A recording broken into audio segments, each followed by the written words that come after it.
Yes mga higala no,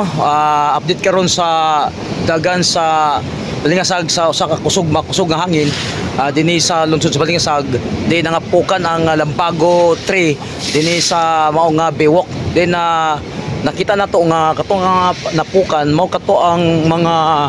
kahoy nga gina-repair no, na gina-repair sa ato nga lokal nga pangagamanan sa lungsod sa Maani. Kini siya naligo na ni siya tungod kay bago na nabutangan, so giusab mangud karon nila,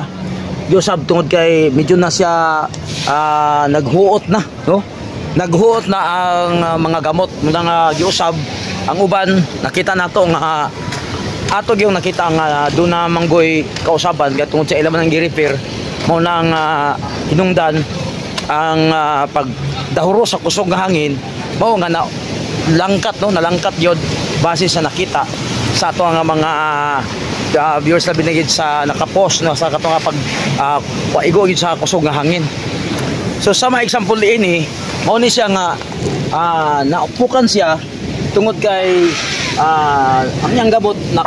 nakatuyok naman ang gamot diya sa iyaha mismo doon sa iyang punuan no, pero pag muta nga giputol karon tungod kay aron nga total mo tubor man gyapon ni siya.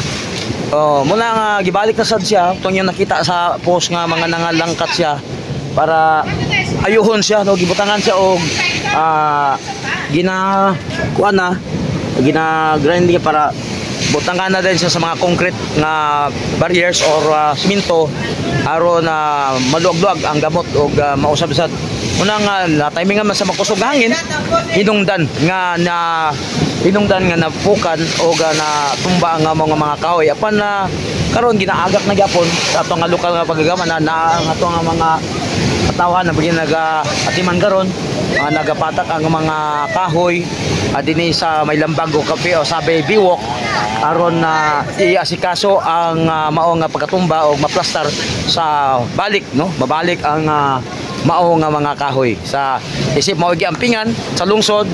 kay mo kani ang highlights ang Lambago dinhi sa may Biwok, Balingasag.